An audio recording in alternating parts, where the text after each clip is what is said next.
There's a pretty one, Ulysses.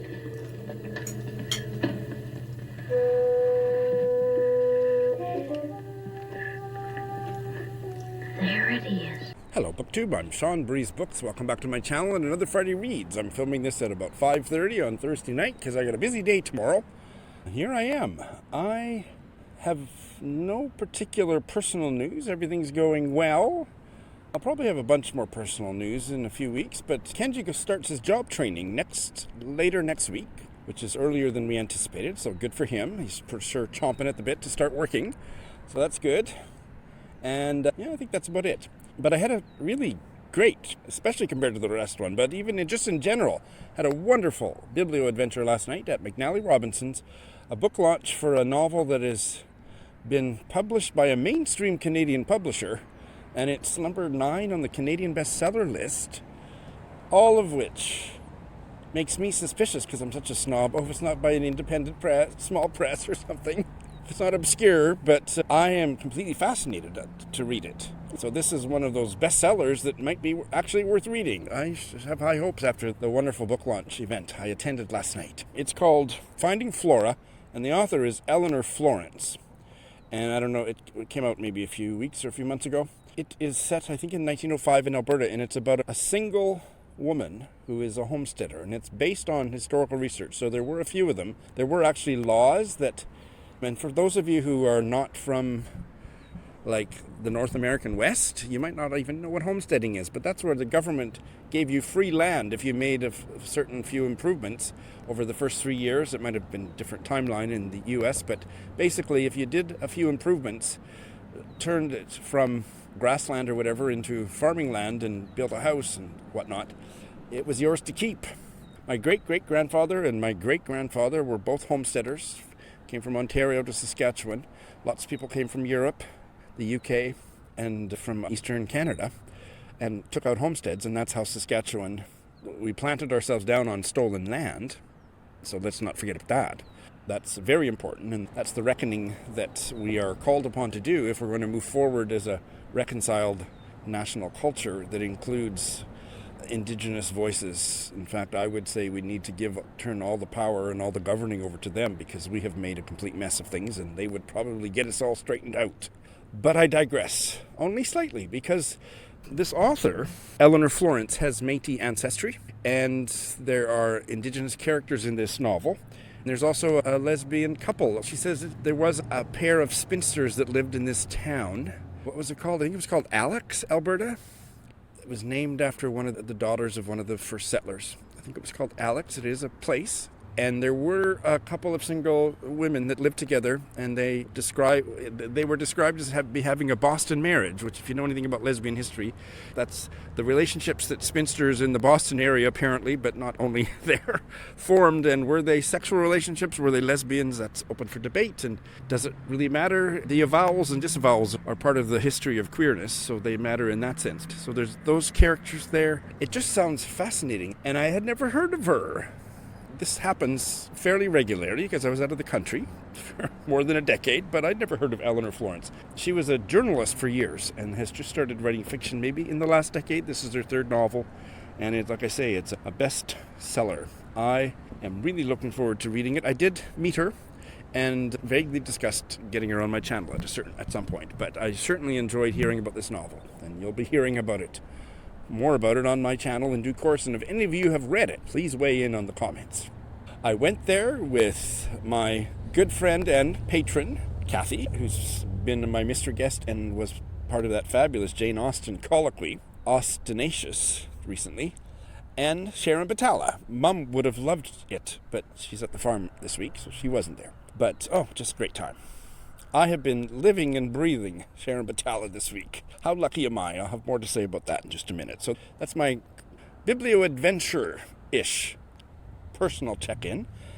And this is a special mystery guest in a personal sense as well as a literary. I can't wait to read their books, but just listen to how personally wonderful this person is. And this week's mystery guest is the Canadian writer Louise Ells, joining us from Palgrave, Ontario, which is north of Toronto. Louise, welcome.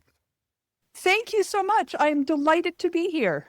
It's been a long road to making this conversation happen because there's been a lot of challenges, and you have become a wonderfully supportive viewer of my channel and in me and my personal life, me and Kenji. And I want to thank you publicly for your wonderful kindness and generosity. You're just awesome. Even before I've read your books, you're just an awesome person, Louise. I just love a love story, and I love a happy ending. And I'm watching yours unfold in real time, and it just fills my heart. To make it more specific, we received a knock on the door yesterday, and it was a deliveryman with a lovely bouquet of flowers for Kenji. And I said, Kenji, do you have a girlfriend? What's going on here? And it was Louise had sent a beautiful, I'll put the picture up, a bouquet of flowers to welcome Kenji to Canada with a lovely note. So that was incredible. So Kenji just was here before we turned the recorder on. We had a lovely little chat to express his gratitude. Louise is the author of 2 novels, most recently in 2024, Lies I Told My Sister. And then her debut in 2019 is a collection of linked short stories called Notes Towards Recovery. And she was kind enough to send me copies of both, and I can't wait to read them. And in fact, I first heard of you, Louise, because I saw an enthusiastic endorsement and review of Lies I Told My Sister by a frequent guest, Margaret McPherson.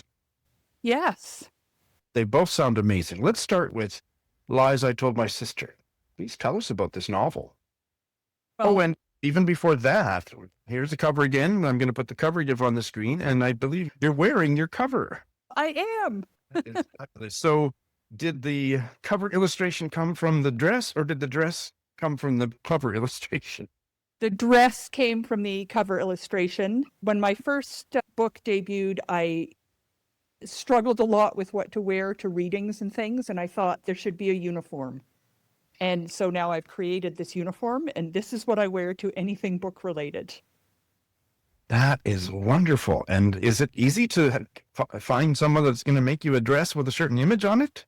I ordered the fabric from spoonflower.com, 5 stars for their customer service. And then there's a little tailor in town. I don't know why I said little. There's an older gentleman in town who's a fabulous tailor, and he made the dress. Okay, so you can go to spoonflower.com and give them an image of anything, and they'll make fabric out of it. So long as it's within copyright, etc. Right. Yes. Oh my, I can see the possibilities for more blouses for Sean Bree's books. You've just changed my life. There we go. Good. Tell us about Lies I Told My Sister. I would love to. Thank you. It is the story about 2 sisters. When it opens, they have been estranged for about 9 months. And then the younger sister's husband is in an automobile accident and calls the older sister to the hospital to sit with her in the emergency room. So the story is the emergency room in the hospital, and that's very compressed, just a little over a day. But throughout that, now the protagonist, the older sister, Lily, goes back in time, remembering fragments of memories and history. And together, the 2 women unpick the childhood trauma that led them essentially to the estrangement. So it's about the stories we tell ourselves that we believe, whether or not they're trustworthy and true. And it's about how lies of omission can be just as dangerous as lies of commission. So when does silence become a lie, and what role does silence play in communication, and how can we live with the fact that we can't protect the people we love most in the world from all harm? That just sounds incredible. I don't usually pay too much attention to blurbs from other authors. I think that to a certain degree it's a racket. But this one sounds very genuine. I don't know who Lucy E.M. Black is, but she says you have tenderly woven a tale lush with grief. That phrase just inflames my imagination. Can you say a little bit about grief in this story?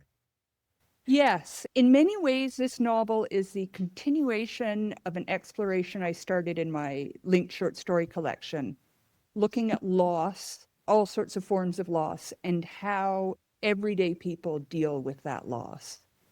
So in the short stories, people were lost through death, dementia, divorce, distance, disability, etc., etc. And I kept looking at these little bits and these little brief moments because they were short stories. In the novel, I wanted to give one person the chance for a deeper exploration of a multitude of losses over one lifetime. And I suppose, I've just realized this very second, but to my mind, grief and loss are highly entwined. Although I am aware that loss can sometimes be a good thing and a positive thing, I'm looking at it, I think, through a somewhat pessimistic gaze. I'm deeply drawn to novels that are lush with grief, if I can use that fantastic phrase. I don't mean this to be a personal question. You can answer it however you'd like, but what draws you to that as a theme or a starting place for narrative? That is a super question. And the answer is that I think I have experienced loss in my life. I think, unfortunately, we all do. But it started when I was just 3 and my 8-year-old sister died suddenly and unexpectedly from meningitis. And my mother, as you can imagine, really struggled. She struggled with depression and all sorts. So we didn't really talk about my sister, and it was a big hole in my life for a number of years. So I'm always trying to find answers to give the 3-year-old child I was. That's profound. I guess we should get the other book into the conversation because of the thematic links or the resonance between them. So your debut novel, I keep saying novel, but it's a collection of linked short stories from 2019, Notes Towards Recovery. What would you like to say in an introductory way about this one?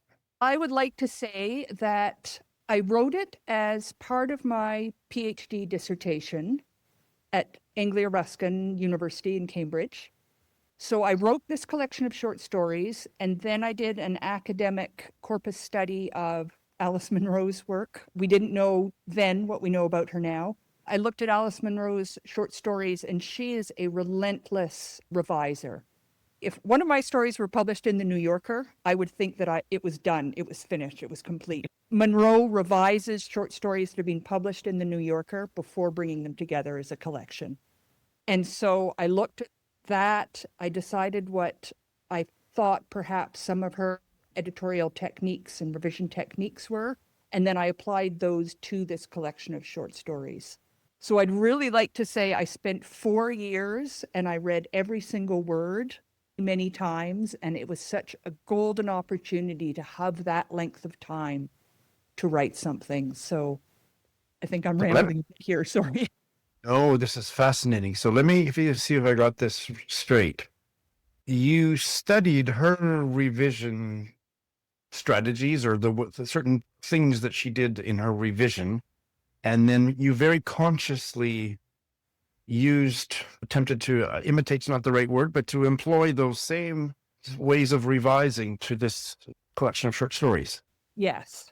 And was that an academic project as well, or was that just, I want to learn from this writer, so I'm going to do this? So that was an academic project. So then my dissertation was actually writing about what I had learned. So yes. I'm speechless. That is just absolutely, completely fascinating. We won't spend too much time on this, but so where are you at today? And we're taping this on May 29th, 2025 with the revelations about Alice Munro's personal life. Has it changed your relationship to her work? It has.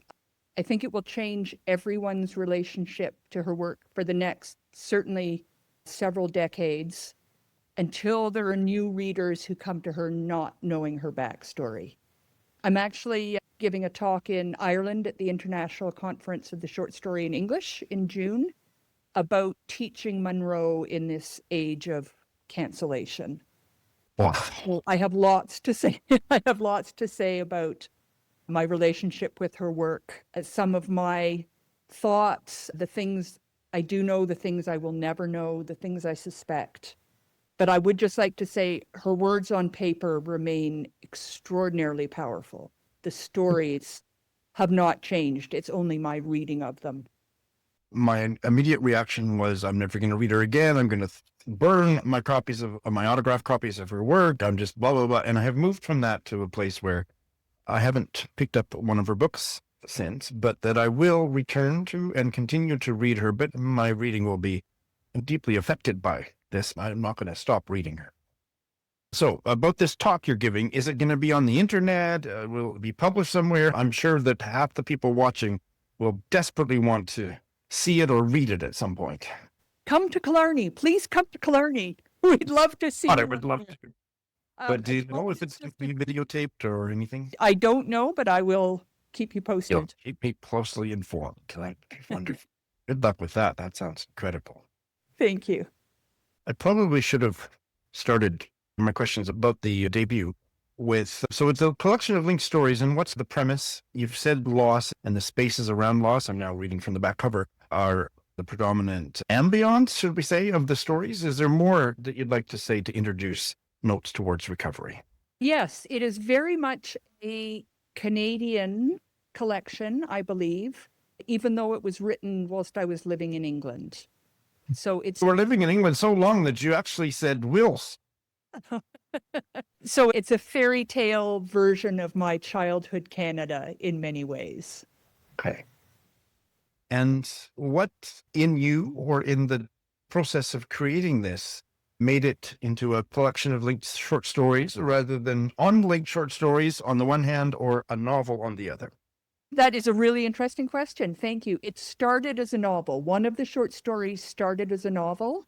And then I realized that it would be a better short story. So I thought I'll just play around with some short stories while I'm figuring out what novel I'm actually going to write. And it wasn't until, I'm embarrassed to say, about 3/4 of the way through that I actually started to see what was linking them. I thought there'd be setting and there wasn't. I thought there'd be some characters coming back in and out of various stories and there aren't. I thought all sorts of things. And then suddenly I realized everyone's lost someone and they're navigating that new family with the hole in the family. Some people use the term a short story cycle, but that maybe that wouldn't. Does that comfortably fit? I am really interested in the difference between a novel in stories, a short story cycle, thematically linked. I'm not sure that I fully understand the difference, although when I read one, I can think, oh, this is definitely a novel in short stories, or this is a story cycle. I would love to write a story cycle just because it makes me sound young and hip and modern, and I don't think I am.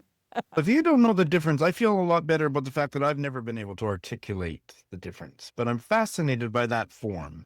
And so your second book, Lies I Told My Sister, is a quote unquote straightforward novel. And was there something about the process of writing this that prepared you to write your first novel, your second book?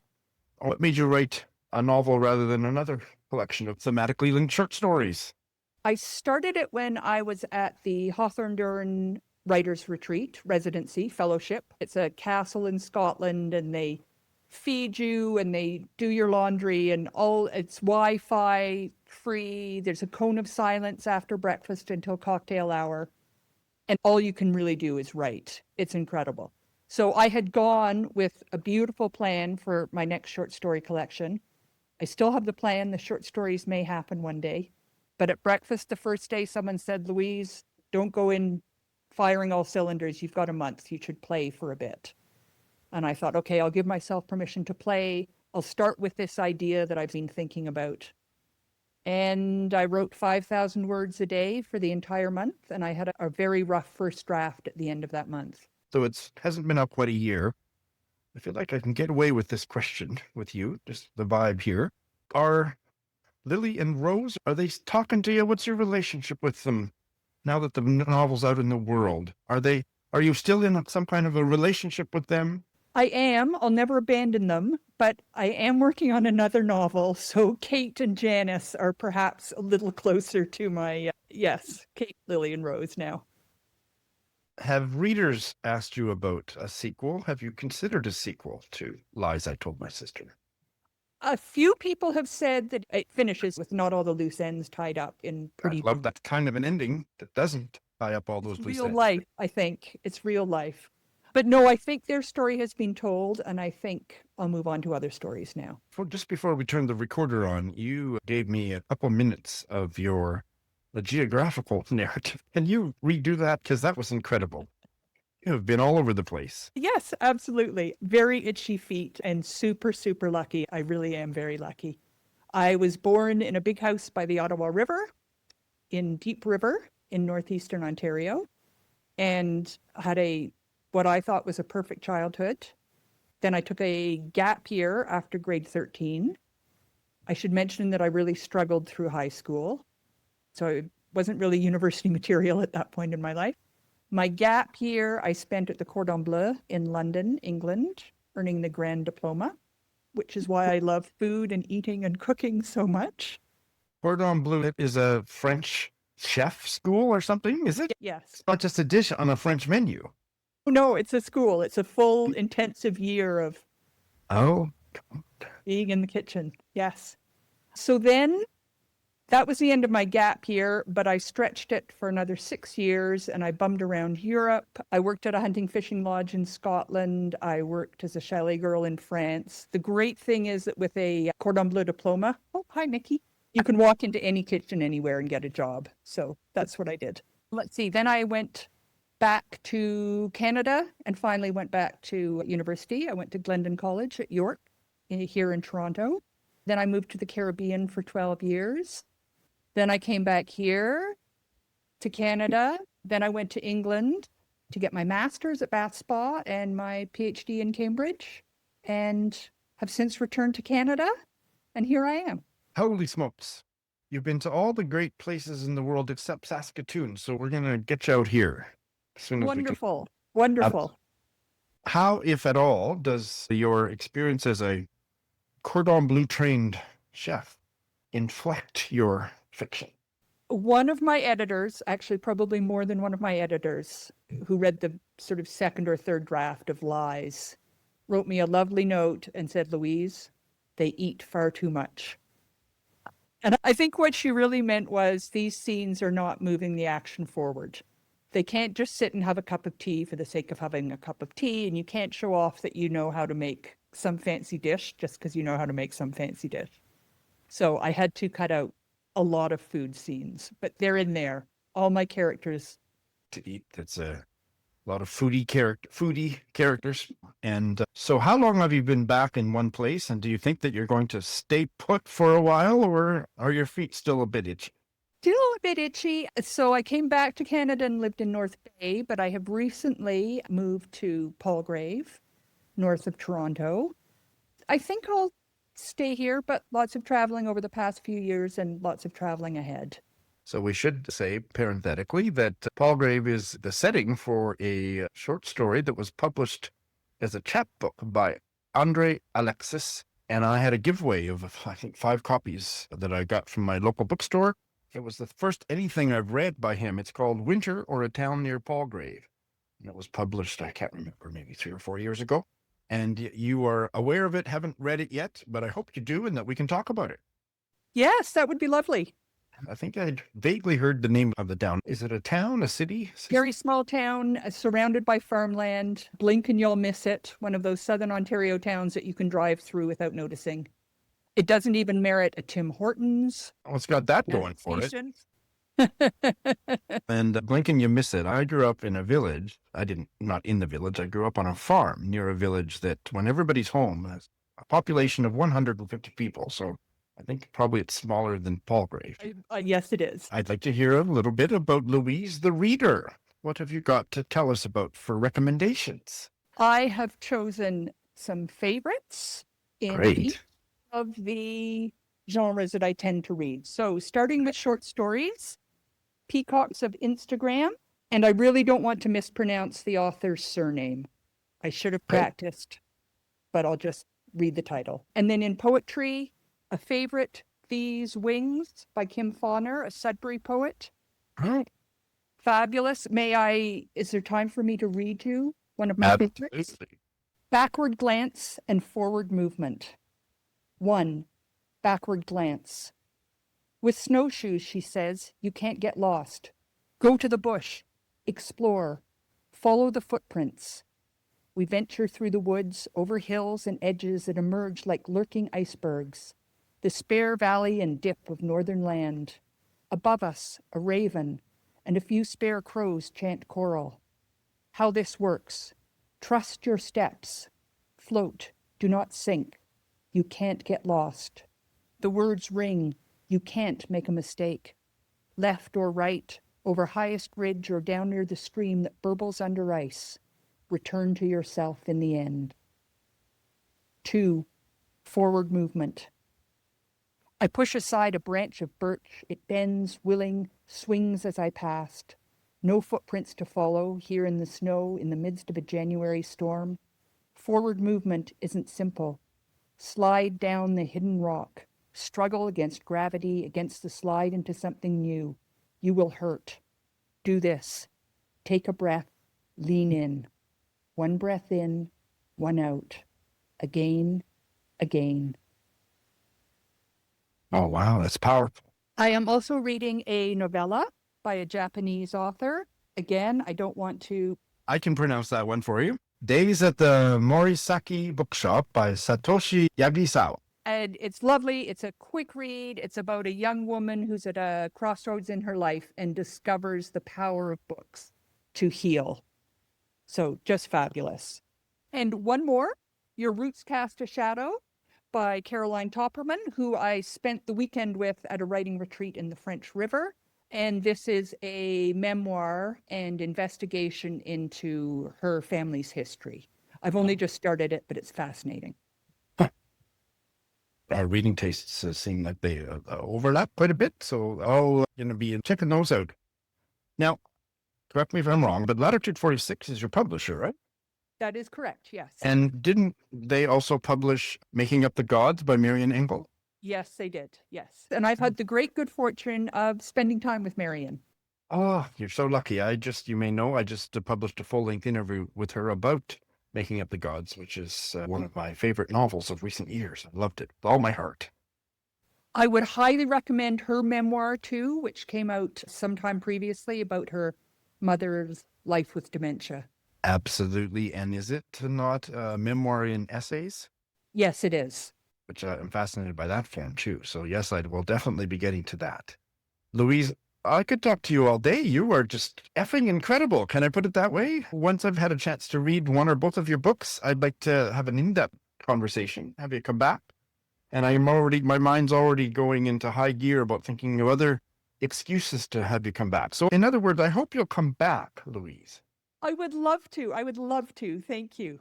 This is wonderful. Thank you so much. I'll see you in person when I come to Saskatoon. Absolutely. Yes, Louise Else. I just am fascinated by the sound of her books, and what a nice human being. Oh, Kenji and I just had a wonderful chat with her before I put the recorder on. That was taped, I think, at the end of May. And I've had a postcard from her since. She went to that conference, and she sent us a postcard for Pride. She's just lovely. And I'm sure her books are too, and you'll be hearing lots about all that in the future. She's going to be a repeat guest, I'll tell you. Editing Sean here. Well, I forgot to do my weekly highlights portion of this video, and I did get one video edited and posted, and that is in lieu of the mid-year book freakout tag, whose questions didn't fit the kind of 6 months of reading I've had so far in 2025. I opted instead to do a new tag, which is quite resonant with it. It's called the 6 Down, 6 to Go tag, and it was created by Melinda at A Web of Stories, and that video went up a few days ago, so you should check that. And oh, well, I'm here, inserting a little segment. Don't you want some of my lovely bookmarks? Here they are. Link in the show notes for more info. They're lovely. You need them. All right. I have so many different things to say that I did make notes. I remember in the old days, when I'd go out to a park in Tokyo, I'd make quite extensive notes. And I haven't done that for years, but here I have. I have finished 2. I have 1 Bale to tell you about, and I'm checking in on 4, and I will be starting 1 in the coming week. So how's that? I usually start with the Bale, but I won't today. Okay. I have finished a novel by David Carpenter, the Saskatoon writer who used to be my prof and who I've cultivated a connection with in recent years, and I'm doing a series of interviews with him, and including one on this one in due course. Niceman, Cometh, which I love the title. When was it published? I've forgotten. 2008, so fairly recent. And I really enjoyed it. It is first work of fiction that is set exclusively in Saskatoon. And so I really want to talk to him about that. There may be others that he's written that I haven't read yet that are exclusively set in Saskatoon, but the characters that lived in Saskatoon in his earlier works, they were always going off somewhere else for their adventures. This one centers on a boarding house owned by physically unwell senior citizen, maybe she's about in her late 60s, who has umpteen ex-husbands and a foster son who is no good, like just didn't turn out well. And then she dies. And then the characters in that boarding house, in particular a young single mother and her maybe 6-year-old boy, end up being the main characters. But also that foster kid who's about 25 or 30 and he's just a bad guy. He's a character. And then there's other men that don't live there but are very interested in Glory, this young mother.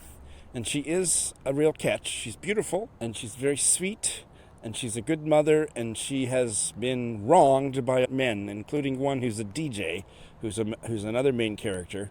I'm not going to say much more than that about it. It's a really colorful cast of characters, and David Carpenter really writes men and women. His men are all kind of loserish, but there's redemption for most of them, and I like that. So there's a complexity to their character. They aren't really stock villains. And the women are just, again, very layered. There's a lot of humor in it. There's a Santa Claus character in it. And this is the first work of fiction that I can remember where there's little kids that are really important to the story. And boy, was this little boy well drawn in some of the other more minor characters. I hope I encounter more children and more of David Carpenter's fiction that I haven't yet read. But yeah, this was very interesting. And I'm looking forward to having a great chat with Dave about it. I've just, in the last hour, finished this Indian novel, A Strange and Sublime Address by Amit Chaudhuri. And I talked at length about it. I don't need to talk about very much more other than to say that I love the second half just as well. It's one of those novels that I wouldn't even describe it as character-driven. The main character is Kolkata, or Calcutta as it was known when this book was written. And that's the main character. But a family, the nephew visiting from Bombay, he's about 8 or 9, and his mother, and later we meet his father on a subsequent visit. But it's the family that live in Calcutta. I believe that Sandeep from Bombay, the kid, his mother is the uncle's sister. I think that's right. But it's just one of those quiet, atmospheric novels where very little happens, but everything happens. Just those small moments that get stretched almost spiritually, immersing you, bathing you in what it feels to be in these rooms on the 2nd or 3rd floor of this Calcutta house, and the profound mundanity of these people's lives. It's so hot that there's nothing to do in the afternoon but stay in bed, all the doors and windows shut up, and just lounge in bed, napping or chatting. The uncle is maybe the most complex character and the one that we learn the most about. He is a bit of a lovable loser. Loser's too strong, but he's not a successful businessman like it's not our narrator because it's in third person, but Sandeep, this boy, his father in Bombay is a very successful businessman, and they're very rich. And this other family in Calcutta, they're not.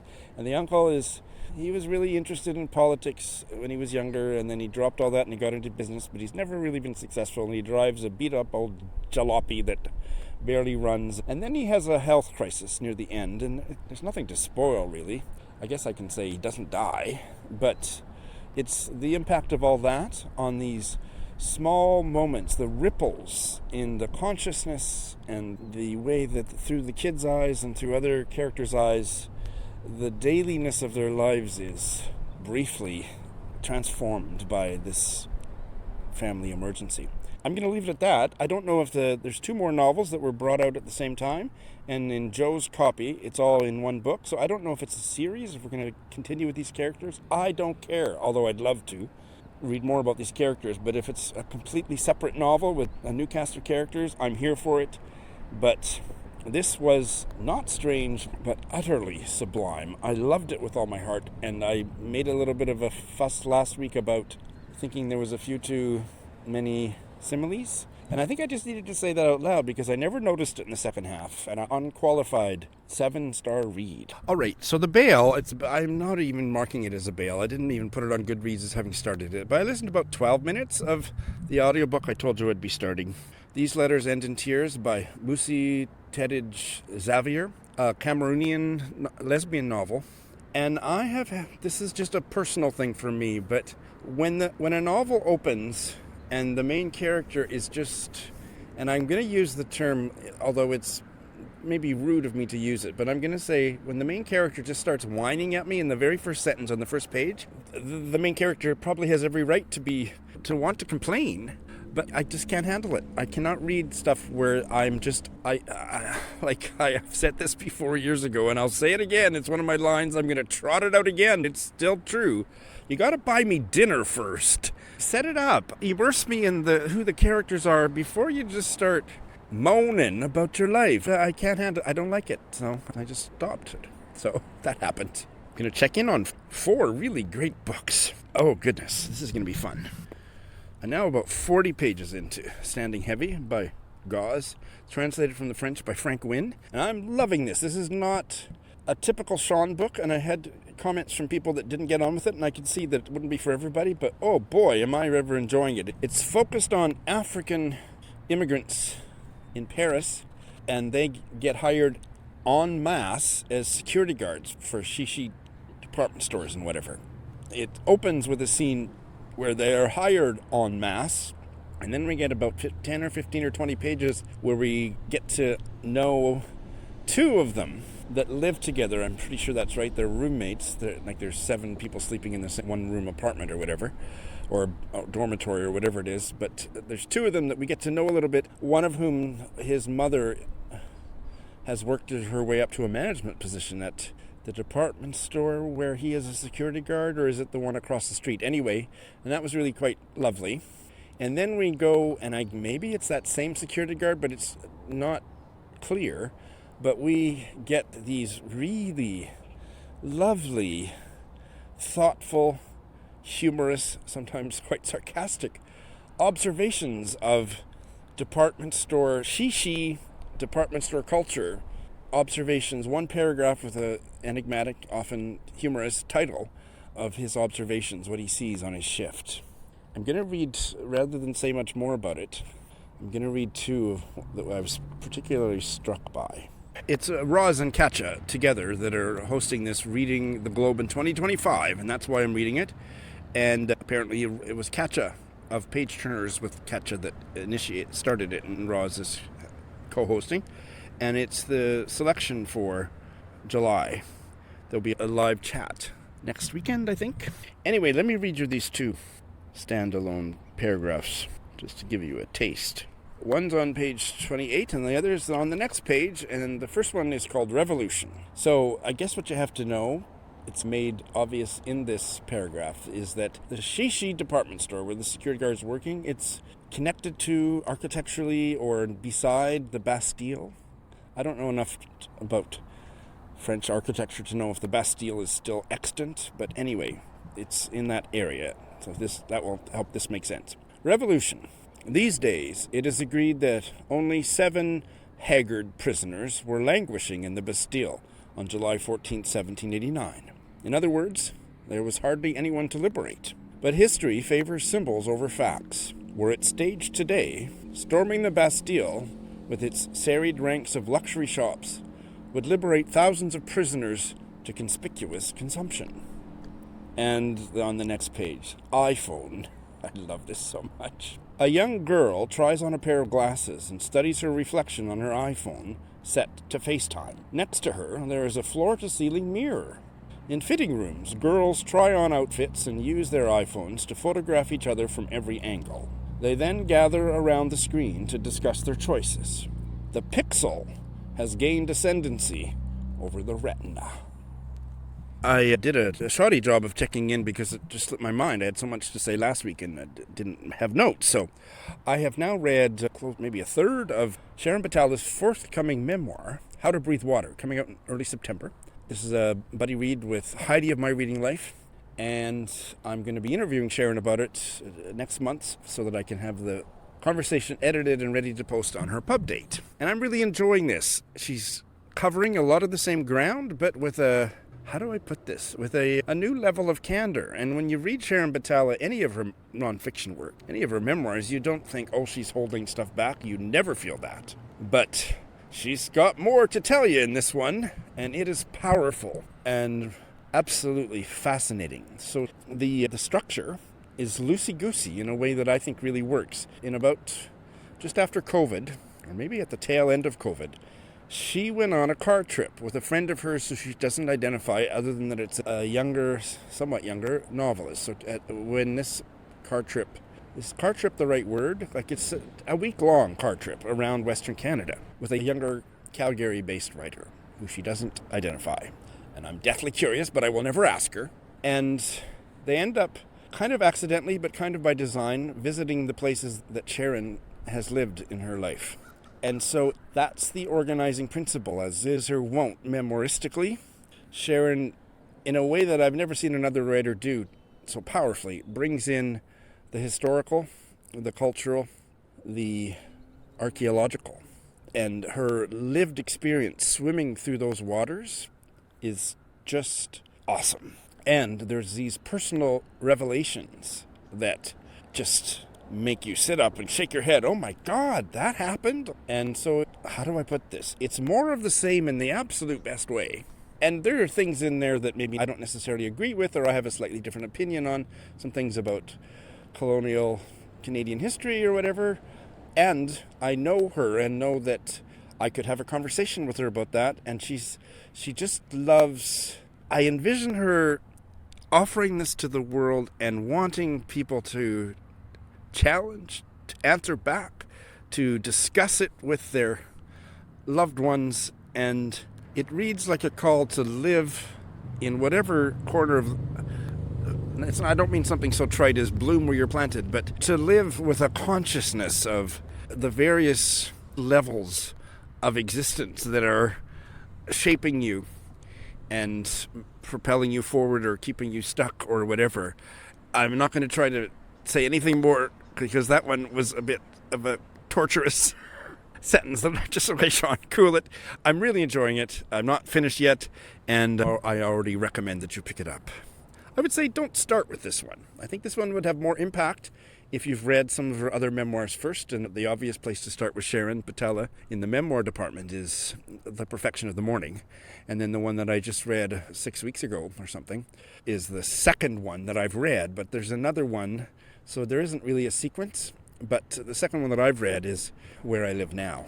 And so I'd read at least one of those first before coming to this one. But there is just a lot of lush meaningfulness in these pages. So I replaced the audiobook I bailed after 10 minutes with one that I actually have a physical copy of this book. I just haven't unpacked that box yet. But I previewed the audio, and I really liked the audio narration, and I'm doing it on audio and just immersed in it. And it is a Canadian novel called Hotline by Dimitri Nasrallah, which came out, 3 years ago? 3 or 4 years ago? And boy, am I ever enjoying it. So I think the title is a bit, I thought it was going to be more about a telemarketer, and to a certain degree it is, but it's the main character, the first person narrator, is a Lebanese immigrant to Montreal who left after her husband was disappeared during the war there. I believe it's set in about 1987. And she comes to Canada all by herself with her 8 or 9 year old boy. We meet her when she's only been in the country for less than a year. And her son's in school, and she is looking for a job, and she finds that even though she was a French teacher back in Lebanon, that nobody's going to hire a brown-skinned woman with a thick Arabic accent to teach French.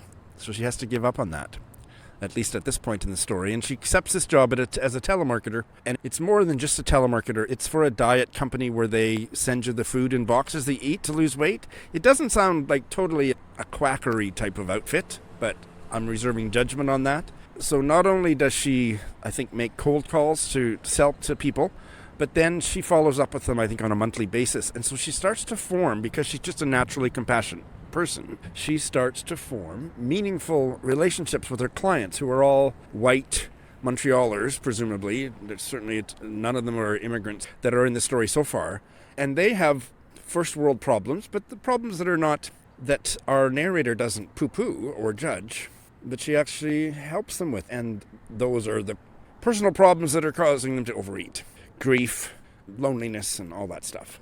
And so those relationships and her response to them are another contour to her character that make her really nuanced. That's all I'm going to say about it, but it's really rich, and especially it's a very convincing female voice written by a male writer, and that's always a good thing.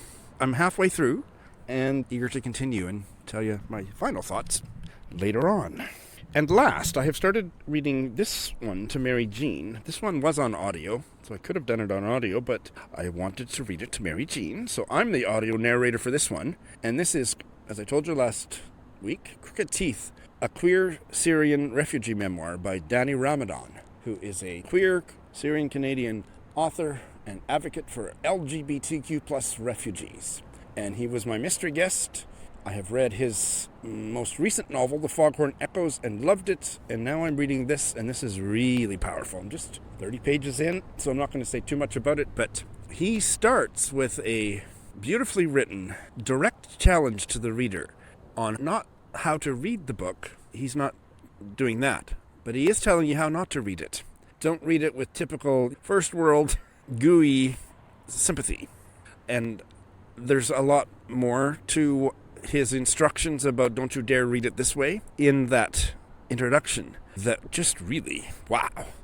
It was riveting and effective.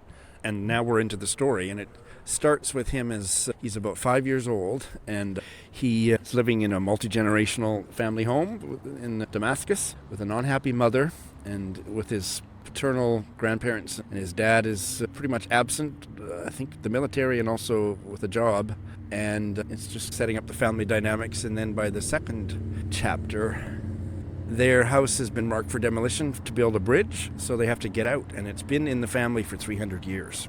So the amount of history, there's a genealogical tree on the wall, and they have to find new lodgings, and they do, far out of, they were in pretty central Damascus, and they move into the outskirts, into a much smaller place, and that's where things are in the story. But very unhappy mother who, I think I'm getting something mixed up. Let me double check something. Well, I put the microphone down on the park bench to check that thing, and I must have accidentally pressed the mute button, or something happened, because the last 3 minutes of it, I'm talking and talking, but there's no sound. So I did something. I effed something up, as is my wont. So let me quickly finish up. The mistake that I made when I was talking about this memoir is that the first chapter is when he's about 17, when his mother is severely mentally ill. It wasn't when he was 5. Then we go back to in the third chapter, or the second chapter of the memoir proper, when he's about 5. Anyway, really loving it at the start. I am going to start a book because the book I'm reading to my mum will be finished this week. And what a wonderful novel that is. More on that next week. And then the next book I'm going to read to Mum, and I've already told her that that's what I'd like to read, and she didn't say no, is the latest by the Welsh writer who never writes fictional tales set in her native Wales, Carys Davies.